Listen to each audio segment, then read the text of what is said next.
Well, hey everybody, how we doing out there? You got two bald bros talking trucks here today. Uh, my name's Doc, and I run the channel Fix It Repair DIY, which is the old, acronym for Found on Road Dead or Fix It Repair Daily. So I thought I'd do a little play on words in that. And next to me over here, I've got Kevin, and Kevin runs an F150 channel as well too. And I found out we had a lot of things in common as of this year. Hey, we got some folks checking in. That's awesome. Hello, everybody. So, both Kevin and I have picked up somewhere over the last 12 months, we picked up an F-150 PowerBoost, as a matter of fact. And it's been quite a trip so far, and we've learned a lot, and we've tried to produce a lot of interesting information. And so tonight we thought we'd get together. So Kevin, how's it going? Welcome to the channel. Oh yeah, thanks for inviting me. This is awesome. I like many of you probably have seen a lot of Craig's videos while I was waiting for my truck, even before I started posting anything on YouTube regarding getting a truck. I was waiting for my truck like a lot of people were, and probably a lot of other people at the same time were watching Craig's videos that helps you track your orders. The series of videos he did.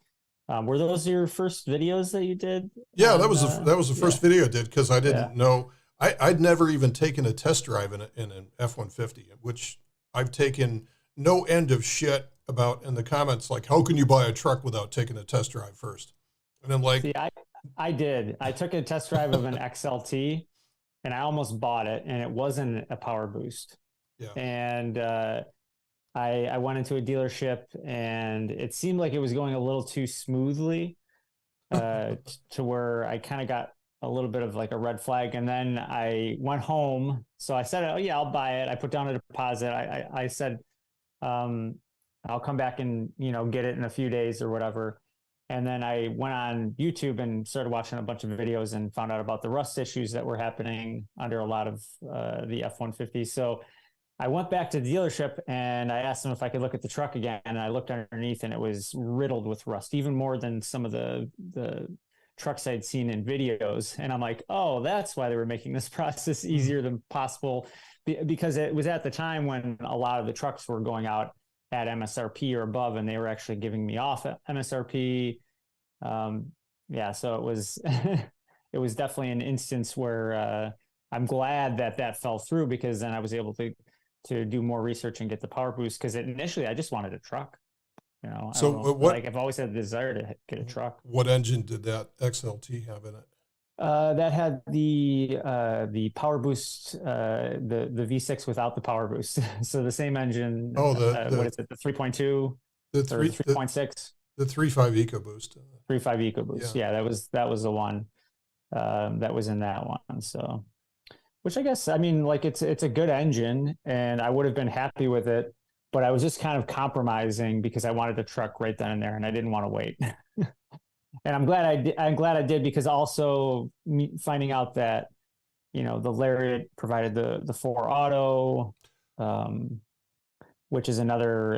Even today, I was driving around for work, and it was really crappy with snow. Hang on to that, because I want to ask you about that in a minute. Sure. So when was this that you were looking at your truck initially?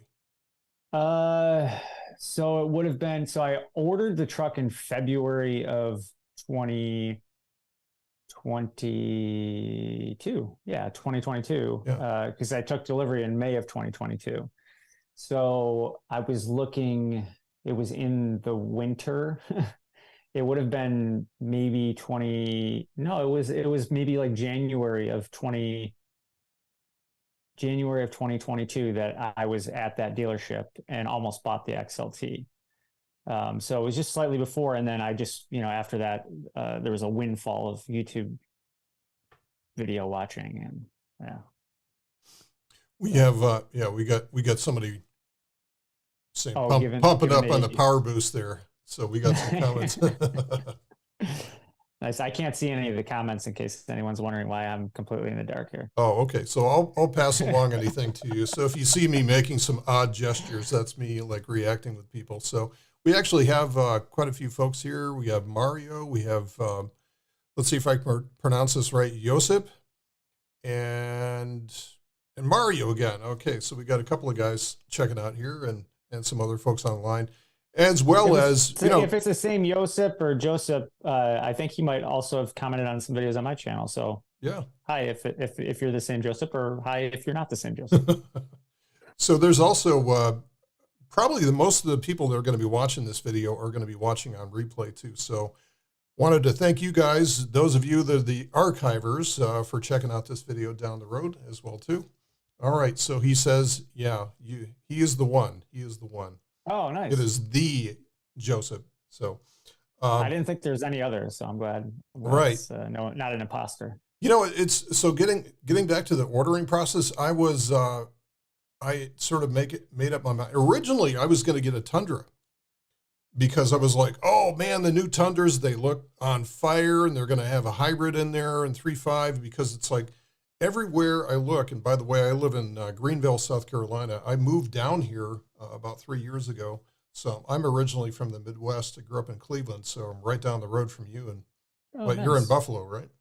Yep, I'm in Buffalo. So yeah, so I'm used to Cleveland a couple times. To the Rock and Roll Hall of Fame. Used to the snow, and although you guys get more snow. Yeah, we're on the side of Lake Erie that gets all the lake effect snow, and you're on the side that wouldn't receive any of that because it's just before the wind. Well, there was also in Cleveland, there was the snow belt that was in Cleveland. The eastern side of the town got walloped a lot more. Okay. But I grew up like half a mile from the lake, and for most people that don't know what Lake Erie is about, it's like it looks like an ocean. You get on the shore and you're like, wow, I can't see the other side. So the Great Lakes are really, really big. But anyway, so yeah, in Greenville, and I was looking originally at a Tundra, and I walk into the Toyota dealership, and first of all, I'm walking all the way around, and this is probably November of 21. And I remember that because my team was losing. And so I left the football game, and I'm like, let's go shop for a truck. I'm pissed off now. So I'm walking in the Toyota dealership like, all right, it's time to start looking at this stuff. And there's nobody there. So I'm walking around, and finally I go to the receptionist. I'm like, do you think maybe that you could get somebody to talk to me? Like how many times it's like you walk into a dealership and it's like, I'm just looking, just leave me alone. And they're on you like flies on shit. And the moment that you want to talk to somebody, there's nobody there. Right. So I finally, it's like Home Depot. Yeah. So this little gnome comes out of his office and comes down the hall to talk to me. And I walk into his office, and he's talking about the Tundra. And the elephant in the room was, all right, what's your above market pricing? And I think he was telling me that something like $5,000 above MSRP for that. And I'm like, you kidding? And then what killed it for me was they weren't even dealing with the hybrid yet. The hybrid was still probably another year away from being released. And so they were having some production problems getting it done out of San Antonio. So I was all in on the Tundra, and I was like, yeah, Ford, yeah, whatever.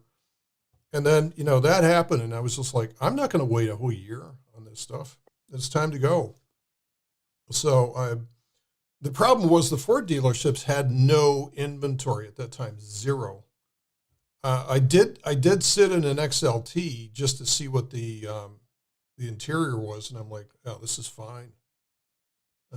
That's about it. That's about all I could do. They had no inventory at all. Yeah, I also was interested in the Tundra, and I remember when I heard that they were announcing the hybrid, I'm like, oh yeah, okay, that's cool. And then now come to find out, it's just not as cool as the hybrid system in the F-150, and certainly doesn't have the functionality of the power inverter. So I think it could have been done better. I don't mind the look of the Tundra. I know that's polarizing. Some people hate the look of the new Tundras. I don't mind it.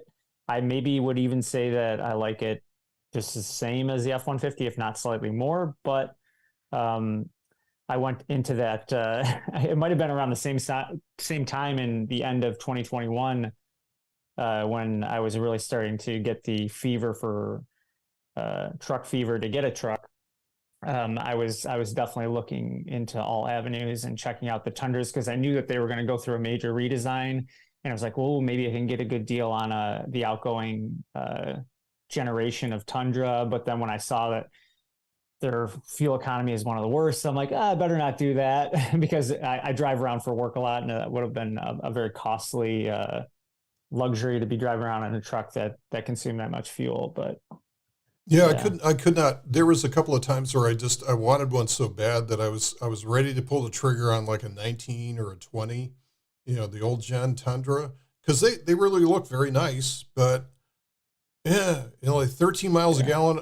No, I can't do it. Can't do it. And old tech, those are V8s, right? yeah, they're all 5.7 V8s. I mean, Yeah, they're great. They're bulletproof. They'll go 400,000 miles without even a second thought. It's interesting because I follow another YouTube channel, and I think the guy is like I Do Cars. I think that's his channel name, and he's out of St. Louis, and he's a parts shop, so he tears up old engines, and he's the owner of the business, and he'll take like a Saturday night and he'll just tear apart an engine. It's just fascinating to watch him, like especially Toyota engines, or there's just something different about them. But well, that's cool. Yeah, so sounds like you and I had a similar experience there. Just like, yeah, let's do it. We were in two different parts of the country at the same time on the internet. Yeah, searching the same things. Some external driving force was pushing us. Some external muse was saying buy a truck. So how long you ordered yours in February? You ordered a PowerBoost. Yes. And it took you until May. So that's actually not that bad, right? It was a very quick turnaround, and I dealt with a dealer here that is a high volume dealer, one of the largest in the state. And now they're even bigger because they just acquired a bunch of other local dealerships from a different company that sold them to them. And I think that helps the cause if you're looking for a vehicle that's desirable in terms of the allocations that Ford would give out. Bigger dealerships are going to be given a larger allocation. And there are certainly smaller dealerships that deal with Ford around here that I could have dealt with and maybe had a little less of a, I don't know, factory-like experience in terms of like a assembly line of a sales experience. But I mean, I may have been waiting on my truck longer because they maybe didn't have the allocations available. So that's actually pretty good. So how long did you wait? I waited about 5 months. I ordered mine in December and I got it at the very end of April. So it was about 5 months. Yeah. And I ordered mine just after Valentine's Day in February and received it first or second week of May. So, so you got yours 3 months. You got yours right after mine. So yeah, as a matter of fact, so it was actually lucky that it didn't come in any sooner than that, because in order to get anything off MSRP, I needed to have the X plan. I'm not a Ford employee, nor I'm not in the family of getting the Z plan or whatever other plans, Ford people can get. But through the Mustang Club of America, you can qualify for X plan as long as you're a member for 90 days. And I had signed up just a few days before I ordered the truck, thankfully, because it was literally the week it came in, I was qualified to actually give them the X plan so that they could do all the stuff on the truck and whatnot. Well, that's cool. That's cool. So let me get back to your 4Auto. So you ordered this thing in 4Auto. So has that been a big advantage for you than living in Buffalo and all that snow you got up there? Yeah. And admittedly, I'd never owned a 4x4 vehicle before, as like the XLTs and the XLs can be equipped. So as I researched that more, I realized what kind of a pain it would be in terms of turning radius, and then also like worrying about the speed in which you're you're going, because you're not supposed to go over a certain set speed limit. I think it was like 55 miles an hour in 4x4. So I'm often on throughways that the speed limit is 65 and I'll go like 70. And admittedly, today I was on some of those throughways and there was patchy snow. There was more significant snow further south, closer to the Pennsylvania border, but uh, the throughways are generally kept pretty clear as long as it's not a significant event. But there's still potential for snow drifts and like little patches here and there, and it's peace of mind to be able to just put on the 4 Auto, which will stay in rear wheel drive until there's some slippage. So it's just a little peace of mind to be able to drive around with that. And then also as I'm driving, because I live in the city, and as I'm driving up my street or turning into my driveway, it would be very difficult to be in 4x4 and make that turn gracefully without going up on my or my neighbor's lawn. So yeah, in everyone knows Buffalo received a lot of snow this year. We definitely received a lot of snow. There was 2 significant snow events, one of which that pretty much made everyone stay in their houses the entire weekend of Christmas this year. But it was nice to have the truck not only for the ground clearance, but then also the 4 Auto in the snow. It's actually been composed very well. The only thing that I've noticed is when that first snowy day that I took it out, just getting used to the new stopping distance in a heavier vehicle. So, yeah. The last time I was in Buffalo was, I think, 2014, and we were coming through on the way up to Toronto. We were living in Ohio at the time, and so we spent the night in Buffalo or somewhere outside of it, Hamburg or something like that. Yeah, it's just south. And I'm like, man, Buffalo's got the biggest like curb areas I've ever seen on a roadway. The what do you call them? The shoulders. Yeah, the shoulders. There you go. Yeah. Buffalo's got the biggest shoulders I've ever seen in my life. Wow, this is like got to be bicycle riding paradise. And I'm like, why is it like that? Oh, it's the snow. you got somewhere to put the snow when you plow the road.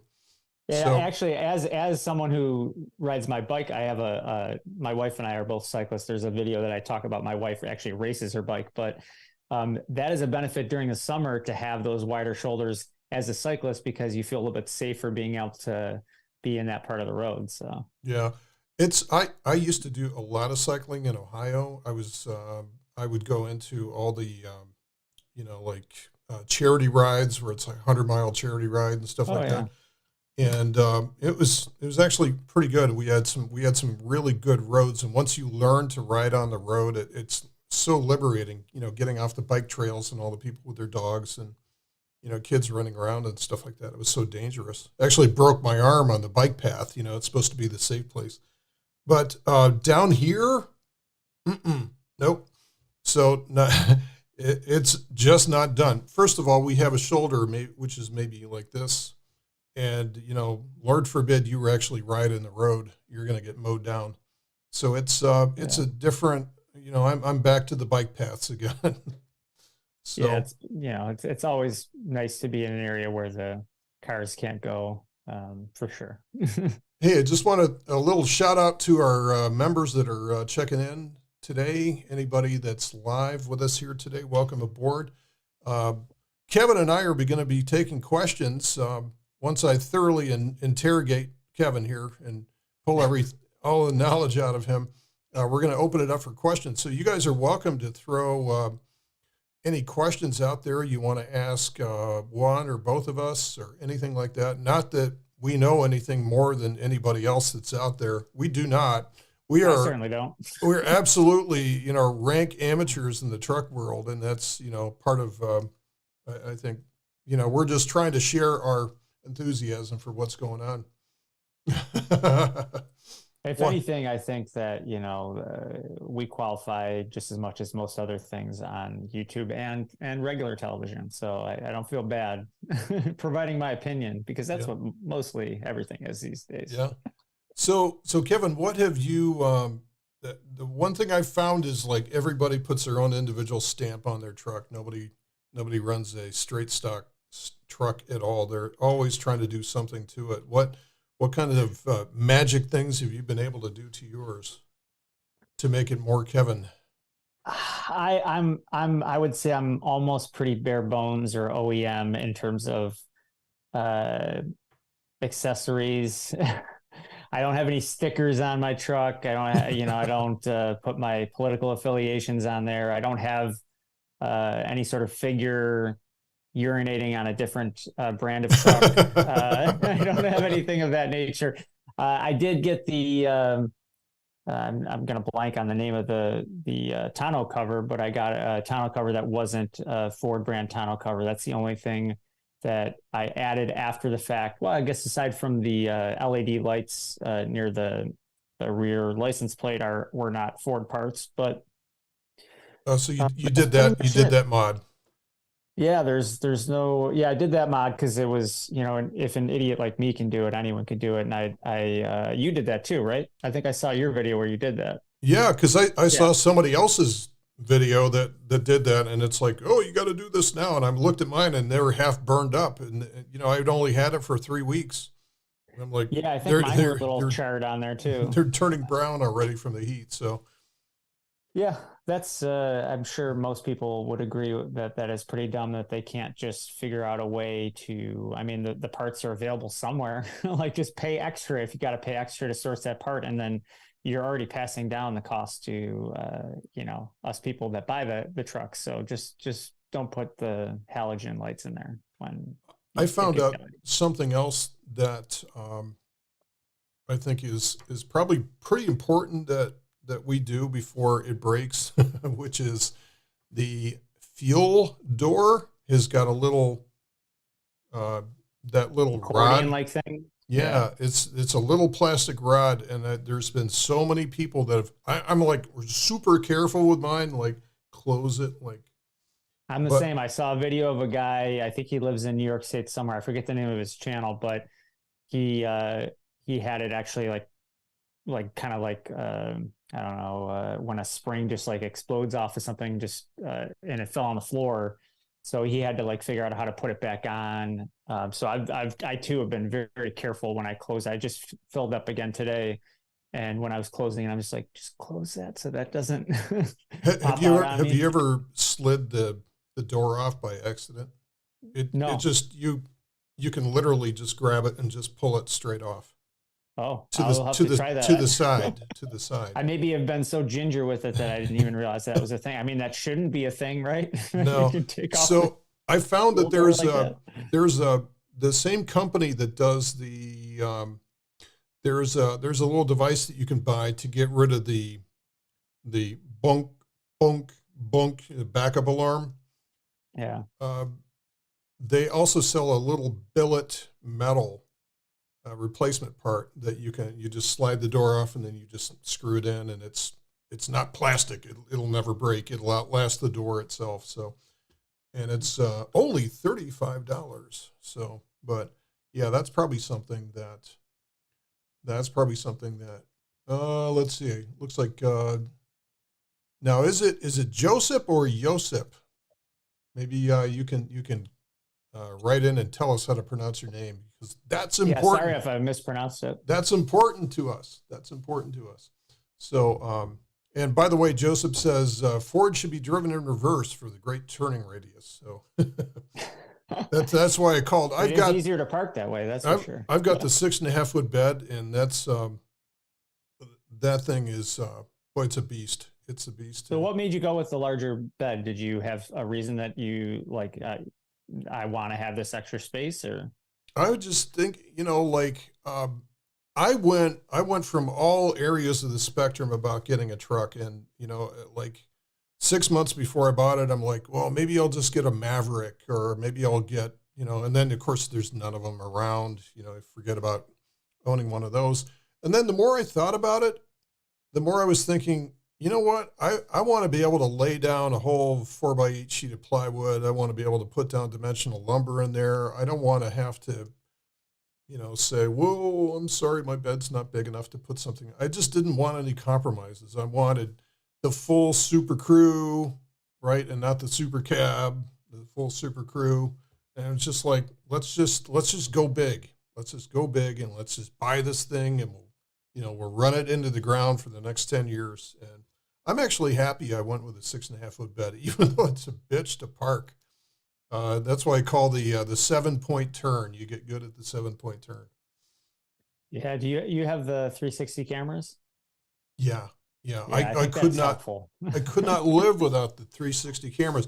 In fact, when I was going through the ordering process, I'm like, I kept going back to him like, all right, because it's so confusing, and everybody that listens to this will probably agree that unless you're an expert on Ford, or unless you've been following this, like you stumble into this interminable maze of options that you don't know anything about, and it's like you don't know what model to get, you don't know what goes with. Oh, I'm sorry, the antimatter blue does not go with the sport edition. You can't order that color because it's, and so you got to start all over again in their website. And it's just, you never know what you're doing. So eventually I gave up and just had a guy kind of coach me through it at the dealership.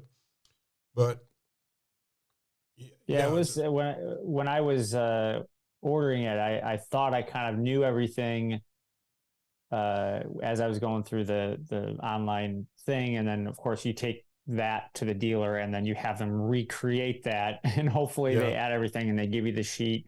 Forget what the sheet exactly is called, and you kind of go, okay, it has all the options I want. But what you don't know is, and you can find this information out, they always list these on the forums. They're the actual order guides that usually are generally just for the dealers, but they get sent out to the public anyway.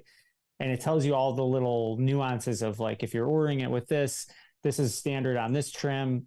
But then also, if you order this option along with this option, you'll get this option. And that's how I found out that as a base Lariat, I was able to get rain sensing wipers because I optioned it with the tow technology package and the 360 camera and the co-pilot assist. So all those together, there was a little like asterisk thing on the bottom of one of the pages saying that if you order those options, it will include the rain sensing wipers and the front collision sensors, which I guess even on the mid-tier, and now in the 2023s, you can't get a mid-tier package. It's the 502 or the 503. It said that even in the 502 mid package, you could be without the front sensors from what I was reading in this. And I just thought that was so bizarre that, like, just because I optioned a couple extra things, even if I have the base model Lariat, then I'm getting more than the mid tier. That doesn't make sense. So I don't know. It's confusing. That's the long point I was trying to make. Yeah, it is. It's like it's such a relief when the thing finally shows up and it's actually sort of exactly what you ordered. And it's, oh my God, like. Yeah, it was the first time I've ever ordered a vehicle. Have you ordered a vehicle before this? Never. Yeah. Always has been something off the lot, or there was something at another dealership that they would get delivered in, and never had to wait more than a day to pick something up. And waiting 5 months all of a sudden was just a new, unique. And then by then, of course, I'm sold on it. And every day that goes by, I'm doing the same thing that you did, just like researching it and trying to, okay, what's this? What am I going to do to it? And all that stuff. And meanwhile, I'd already sold my car, of course, because it's like, why don't we sell it now before we put any more miles on it? And so my wife and I were just running around on one car. And so I drop her off at work. And so it was we were ready. Both of us were ready by the time it came in. So, yeah, similarly, we actually traded in what my wife's car was at the time, but we had the trade-in value locked in when we first went in to order the truck, and they were honoring it for 3 months.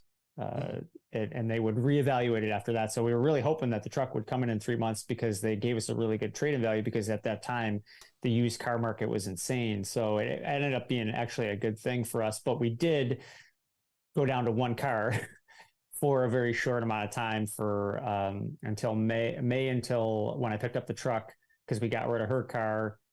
And my car had gotten rid of just before then, because we just sold it outright. And then she picked up her car in August. So we went from May to August on just one car, but she works from home, so it was a little bit easier. Yeah, I work from home too. So it was me driving her around, driving Miss Daisy. But Are you bothered by the rake? Are you one of these people that, cannot live without a lift on your vehicle? Or, what's your thought on that? I think the rake is there to obviously compensate for when there's something in the bed, and obviously when you're towing to make it look like it's not squatting down, obviously. But then it also adds to the aerodynamics too, I think, a little bit. So for me, I'm not going to mess with that.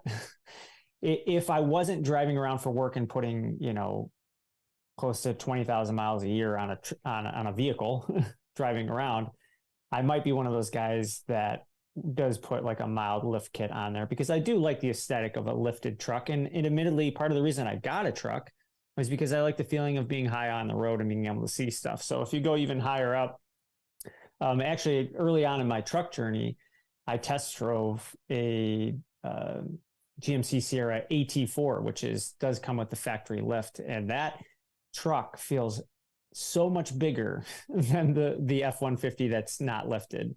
I like the feeling of being that high, but I know for a fact that comes at, you compromise miles per gallon with that. So I'm not so much that I need to have that look.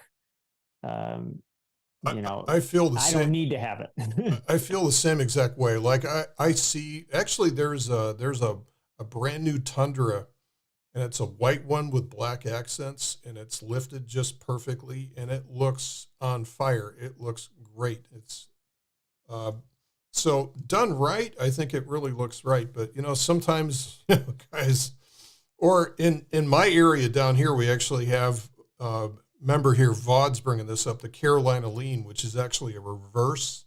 I've seen those. A reverse rake, which is actually the first place I saw that was in Myrtle Beach, South Carolina. Yeah, there you go.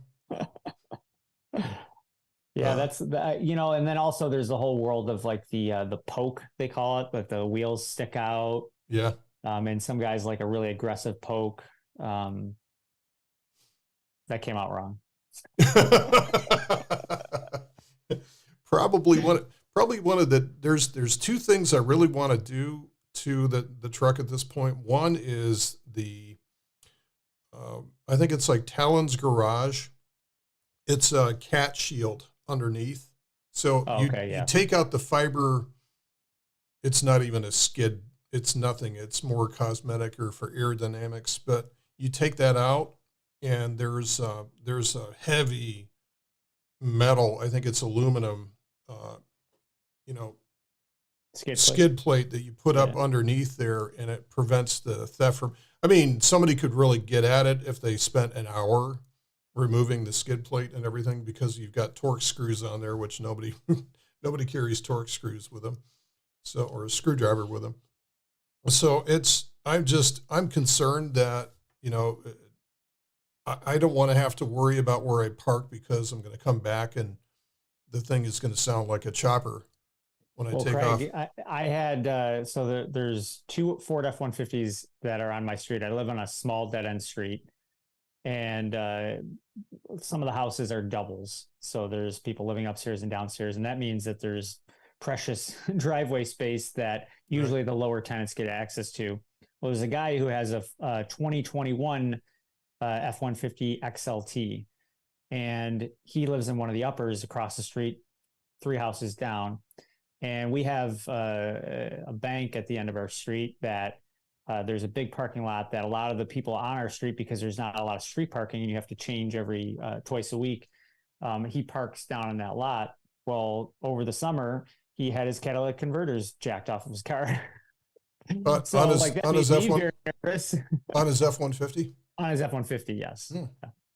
So basically, essentially the same generation truck that I have with the same access. So that prompted us to get some, we'd never thought to do this before, but just get some cameras to have in our driveway, so that like at least if someone's going to come into the driveway, we can see them coming in, and it alerts us overnight. Well, at least you can comment on their work as they're doing the job. Yeah. No, a little bit to the left. There you go. Yeah. It's so it made me very nervous, because it is a thing. People, those skid plates can definitely slow down the person that obviously is taking those off has some sort of mechanical prowess, and then on top of it, some other driving force to actually steal something, but they know what they're doing. They know how to basically take a hacksaw or a sawzall and zap those things off real quick, and then they know where to sell them for. But they're on a timer. If they can't do it in 2 minutes, they don't want to mess with it because 2 minutes and you're going to get shot in the wrong place. So sounds like you've done this before, Craig. No, but I am aspiring to do it. So okay, yeah. Well, there's probably YouTube videos that teach you how to do it. That could be another channel that we light up. How to make your money these days. The other thing I want to do is I got a light bar from my kids.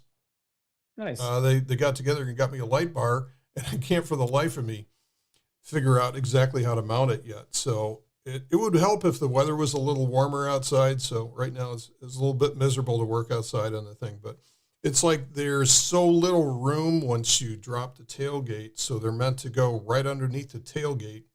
Right. In that space there above is that the little bumper. Space down there. Yeah. There's a little space down there, but there's also a bracket that holds your, you'll see it if you look at it, it's about 2/3 of the way over from the left to the right. And there's a bracket which keeps the tailgate straight. And I've also got that, the work surface and the step in there and all that stuff. So that's one thing I wish I had was that step. Oh, you don't have the step? No, I didn't get the work surface or, obviously that was for the 2022 model year was considered the bed utility package, which on the 2021 wasn't a thing. They just gave you the LED lights. And I think that the step was an extra feature, but the bed lights and then the box link apparatus was included, especially in a Lariat. But you got the bed utility package then, right? Yeah, because I got the sport package, and part of that was the. Oh, okay. So I don't. Again, I've kind of forgotten all the different options like fit together with that stuff, but. One thing that's nice is my tonneau cover that I got has an LED light strip that actually I didn't even realize came with the bed cover, and that kind of takes care of the concern that I had about not having some bed lighting underneath there, because it's actually quite bright, so it works pretty good. It's only on the one side, but it still illuminates pretty good the inside when the cover is closed. Yeah, you'll like this. So this was probably a year and a half ago.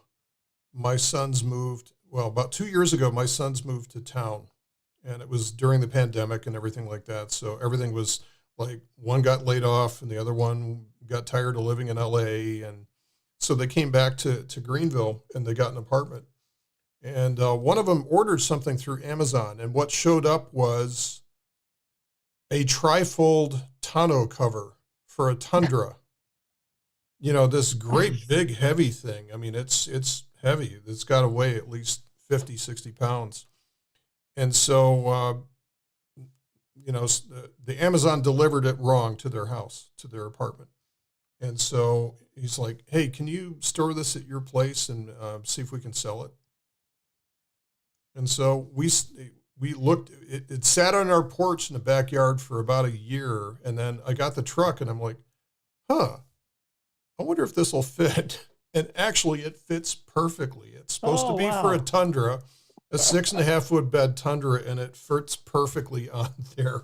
So thank you, Jeff Bezos. Yeah. So another bald, yeah. Maybe slightly more successful than you and I, Craig. Yeah, could be. So that's sometimes the universe comes together and delivers us. So it's a trifold. It's a big, heavy trifold thing, and it probably could stay on there just to the weight. But I actually like it now. I like having a trifold on there. Yeah, I always wanted one of those from the start. That's the aesthetic and also the functionality of it is. I never wanted the roll-up ones. I never wanted the ones that are like the garage door ones that actually have to take up a part of the bed, because they're wherever they recess into is the housing has to be towards the the front of the bed.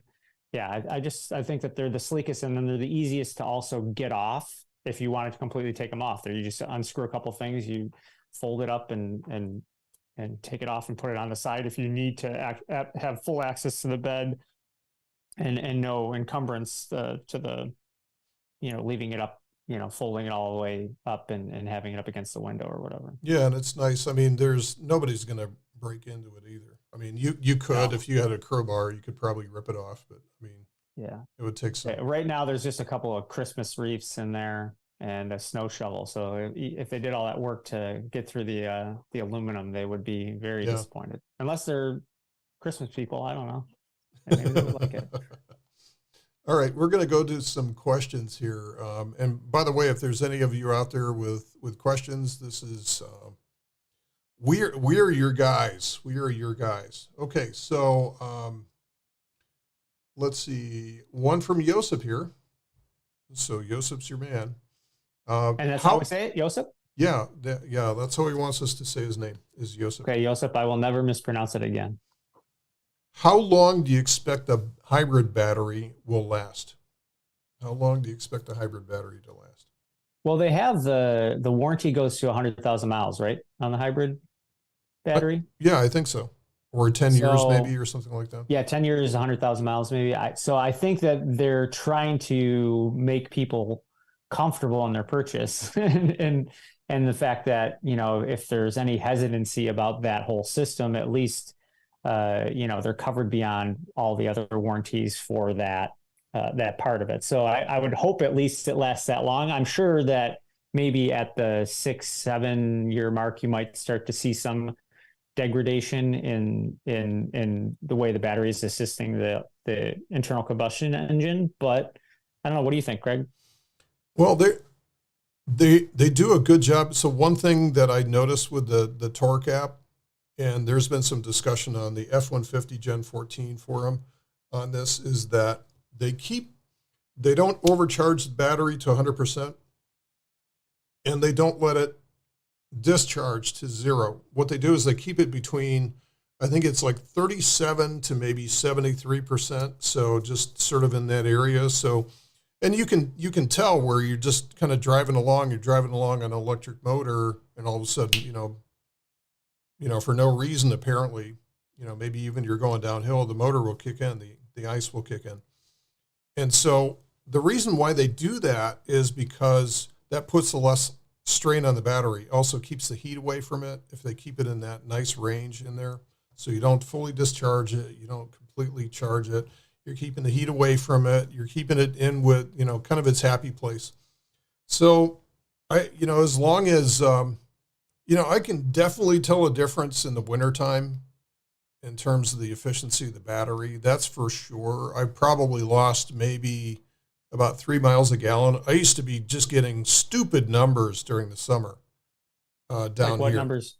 Oh God, I used to do a lot of these little roadie gigs in the morning, where I'd get up at 6 o'clock in the morning, or actually the gigs are announced at 5:21 for Home Depot.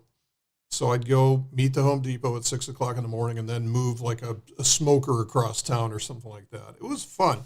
It was, get paid to drive your truck around and get to know it, kind of thing. And on little country roads where you're doing 45, 50 miles an hour and stuff like that, I would have no trouble getting 28 miles a gallon on, for a good long distance at that. And even on the highways, I was able to do some pretty good numbers, like 25 miles a gallon on highway numbers. Can't do that in the wintertime now. So I think partly the reason is obviously the battery is a little bit less efficient during those times, just like any cold battery would be. And also the winter blend of fuel. Winter blend doesn't have the same amount of kick as the summer blend. And I looked into that. I've forgotten exactly the reason why they switch between summer and winter. It has to do with evaporation, I think. Yeah, I certainly don't know. I just know that any vehicle I've had in general, and this is only the first hybrid I've ever owned and truck, coincidentally, but they all experience worse gas mileage in the winter. Yeah. Yeah. So. Well, because we're, you guys up there, you're slipping all over the place. You're spinning your tires everywhere. Yeah, that's true. But I mean, I don't know, Josip. I hope that this powertrain lasts for a long time. I hope it's reliable. Certainly, you would think that even though there's quality issues with Fords and really any car in general, you would think that the engineers maybe did some rigorous testing to simulate, uh, you know, the abuse that these trucks are going to go through, and hopefully these will last just as long as you want them to.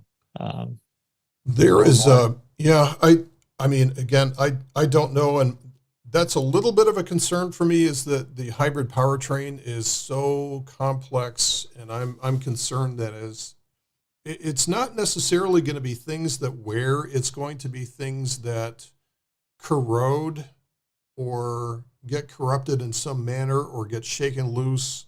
That's always going to be the issue, I think. An electric motor, there's going to be very little that happens to them. I mean, just like a Tesla, there's not much in the way of moving parts inside. You don't have brushes to replace or anything like that because they use AC motors in this. They use the inverter system in there, so it's going to be fairly simple to do. And hopefully I've got my fingers crossed that they've got the cam phaser issue taken care of 100% on the 3.5 liter. I don't know if you followed any of those issues in the past, Kevin. No, But I think I maybe saw somebody talking about that once, but certainly not anything in depth. yeah, well, it's all the 3.5 liters before. I think it was 2019. I could be wrong, but this generation, hopefully they've got the cam phasers fixed. The issue is when you start it up, you'll hear this really loud rattle for about 3 seconds until the oil pressure uh, comes back up and then sinks in the camshaft. So that is a very, very common problem with the EcoBoost. And man, anything with turbos in it, it's I was talking with my son about this before. It's like it literally will cook the oil. Turbos get so hot they will literally cook the oil that's inside of there. So I'm going to be running like a 5,000 mile oil change, and I'm getting about the best stuff that I can reasonably source for that. So I'm being a little bit more, I guess, protective of this thing, just because it's so complex, and I don't want this thing to go down. And I think if we take care of these things, that we'll probably easily be able to get a buck 50, 200 out of them before anything major happens. So that would be my hope. And Joseph, I'm not sure if Kevin, if it would know, like, I don't know how much it would cost to replace. I mean, it should be under warranty, and I got the extended warranty to 150,000. So it's not going to be me replacing that battery. So let's see. Any other questions out there from anybody? And by the way, if you're watching this on a replay, you're welcome to just go ahead and put in the comments any question, and I'll get that, and I can relay it along to Kevin if you guys have a question. And don't forget also Kevin's channel. For those of you guys watching this, Kevin's channel I've listed in the comments section below, so make sure you check his channel out. Yeah, if you're done watching Craig's highly informative and educational videos with lots of accurate information, and you want to see an idiot, an absolute moron who just decided to start filming things on his phone, then yeah, please check out my channel. Okay, so Josep's saying that he's in the future, he's probably going to go hybrid. And Joseph, were you pimping you're pimping the 5.0. Everybody pimps the 5.0. But I'd love to have the same sound in the 5.0. I don't know why the V6 sounds so bad, but that's just the way it is. I think it's just physics. So maybe we'll pipe in our own, put speakers out the front with a V8 sound or a V10 sound or something like that. Isn't there some sort of engine sound that gets pumped into some of these trucks? I think I saw a video once where I know there are certain vehicles that do that. They actually pump in an acceleration noise into the cabin. The Tundra does that. Yeah. The Tundra does, because I remember watching guys that were doing the journalists that were doing the first drives, and this is about a year and a half ago, and the Tundra does pump the noise. I don't think the PowerBoost pumps noise in. No? Okay. Yeah. I So, don't know. I'm um, usually just listening to music so loud that I wouldn't know anyway. Right. Vaught is asking, you mentioned the oil that you're using is the best stuff you can reasonably get. What would that be? If I could reasonably find AMSOIL, if I could go to the store and buy it, I don't feel like signing up for a subscription and getting AMSOIL sent to me, although it probably isn't as bad as I make it sound. But right now, what I'm doing is I go to Walmart. No, actually, I go to walmart.com and have Ultra Platinum Pennzoil shipped to me, which came in second place in the Project Farm oil bake-off that he did a couple of years ago. So, let's see. I really don't think, after driving this thing for 6, 7 months now, I don't think there's any noise that's being pumped in to the cockpit. I really don't think so. I mean, it's quiet. God, that's It is one very thing I quiet. love about this truck is how damn quiet it is. I mean, it's so quiet and comfortable. I mean, this reminds me, and I put this in one of my videos, it reminds me of driving one of those great big land yachts like a Cadillac Fleetwood or a Lincoln or something like that. It just sort of floats along, man. It is, I can't imagine a better view of the road, and just the comfort of how they've got everything laid out is like, I've driven a shitload of Hondas, I've owned Audis, I've owned a lot of different very nice cars in the past, and by far this is the most comfortable vehicle that I've driven. I just But came out of a Volvo XC60 and a Volkswagen, were my last two cars. And then my wife had an Audi. And I would say by far, and Volvo seats are touted as being some of the most comfortable seats in the industry. I would say by far this Ford, the F-150 seats, at least the ones I have in the Lariat, I don't think they're much different than the structure of the seats in the XLT, other than having the ventilation and the leather. I think they're incredibly comfortable. And I drive a lot for work. And on some other vehicles I've had, like, I'm kind of a thin guy, so my tailbone will come in contact with harder surfaces. And if I'm sitting on a hard chair for a while, my tailbone will get a little sore, but never happens on this Ford ever. I can be driving for 200 miles and it feels like I haven't even sat down.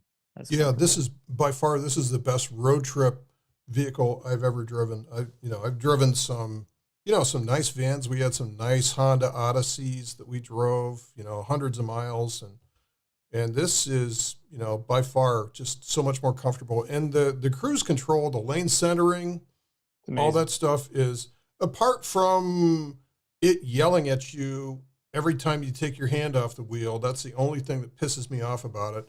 But I've seen a guy that what he does is like he puts a weighted bag of shot. I saw that, yeah. Hangs off of there. It's like his, redneck Blue Cruise. Yeah. So I may try that sometime. Yeah, it's I don't know. The last two cars I was just saying, the Volvo and the Volkswagen, and then even my wife's Audi, all had the lane centering technology. And I'd say the Volvos was pretty good and among the best. Volkswagen and Audi, I think they're the same company. Theirs was very floaty, even though it was lane centering. But Ford's is rock solid in most instances, even on country roads where there's still a couple of lines. For the most part, it does hold the lane pretty good, even if it's technically not supposed to work under those circumstances all the time. It usually does find the center of the lane, and even when you don't have the cruise on, the lane keep assist still is almost a quasi lane centering, at least in my opinion, when you're driving around. You know what I noticed about that, Kevin, is like when I first turned on lane keep assist, the lane centering, I was kind of disappointed. I'm like, because I'll turn it on and then I'll go, take my hands off the wheel around a curve, and I'm like, okay, let's see how well this works, and it was kind of weak, and I'm like, oh, well, I'm kind of disappointed, and then I turned on the cruise. Oh yeah. And all of a sudden it's like, no, we're in charge now. And it was a completely different experience. So the lane keep assist when you got the cruise on is very, very good. And so it's like only maybe 20% as strong when you don't have the cruise on. I So would say that you could literally easily do 30% more miles in a day with that on a long road trip because of that system. It takes away so much of the fatigue of those long trips, because I do spend a lot of time on the thruway, or a fair amount of time on the thruway getting from point A to point B, even through work, even when I'm not on a road trip. And I find that those same trips that I used to do without that technology involved just seem a whole lot easier. And I can not necessarily take my mind off of driving, but the constant corrections, they add up to a little bit of an annoyance and a little bit of fatigue, and then make that, you're a little more weary at the end of the day because of it. we did a Christmas trip down to see my daughter in Tampa, and normally we have to, between my wife and I, we have to sort of negotiate, all right, what are we going to bring? Because we did a couple of trips over the years with the family where it's like, okay, we don't have room for the golf clubs. That's not going to happen. This is not going to happen. And so we have to kind of negotiate, like, all right, what are you going to bring? Okay, let's see if we have room for it, the kind of thing. This truck was like, what else do you want to bring? Come on, just, anything else that we can bring? What else? Is there like furniture that we can bring down to our daughter? Is there anything that we can, do you want to bring some more food? There's unlimited room to bring all this stuff. And like, we're bringing dogs down or bringing dogs back and stuff like that. And all of a sudden it's no problem. So yeah, it's so liberating to drive a vehicle like this. It's like, I guess my closing comment is for today is like, I don't know what it was like not to have this thing. And like, it makes you realize that everything else is sort of a compromise. It has become the classic American vehicle now, for just, once you drive one of these things, you wonder how you ever did it without it. So any other questions from anybody else? I think we are just about through. Do you have any closing comments here, Kevin, or any? I would just say that, thanks, Craig, for inviting me for this chat. I really appreciate it. I admire your channel, and you're a great guy. I would say that if you're on the fence and you've never owned a truck before, you're looking at two guys that have never owned trucks before. I've always wanted one for a very long time, and it wasn't until now that I actually, or May of last year, ended up getting one. And like, I'll echo Greg in his closing statement, and that once you get a truck and you have all the utility of it, and you realize that they're comfortable and they're chock full of technology, at least the trucks of today, it's going to be hard to get yourself out of a truck and then into even something like an SUV again, because the position on the road, the utility of being able to load up furniture for your daughter. I don't have a daughter, but if you wanted to help out a friend move, it's just nice to have that. And it's going to be very hard not to have that if I ever decide not to have a truck. And if you can get 20 miles a gallon while you're doing it, which today isn't bad. That too. That's, that I think that's what both, I think Kevin and I share the same thing. It's like, it's nice having that, but it's also, there's no way I would do this if I were getting 13 miles a gallon. I would not have pulled the trigger on something that was not efficient. I mean, it's like you just know where things are going down the road. It's just not going to get any cheaper to buy fuel down the road. So, but at the same time, I was not comfortable going full EV with like a Lightning, even though it would work for 90% of my use. But I just can't see stopping at a charge station for half an hour every 150 miles. That would just not work. We should talk about that next time, where we talk about why we didn't go with an electric vehicle, because I too thought about this as well too, but I think that now is the perfect time for the hybrid technology. I think it's a good compromise between the two. Okay.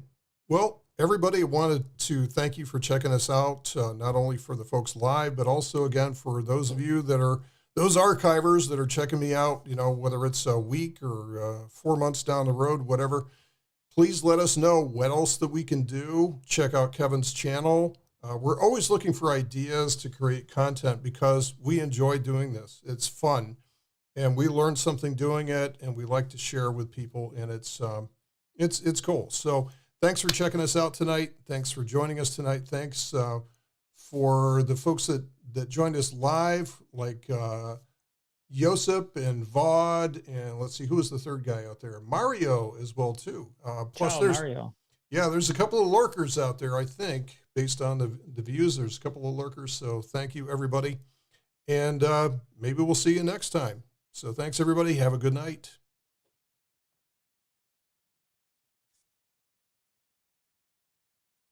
Okay, the stream is shut.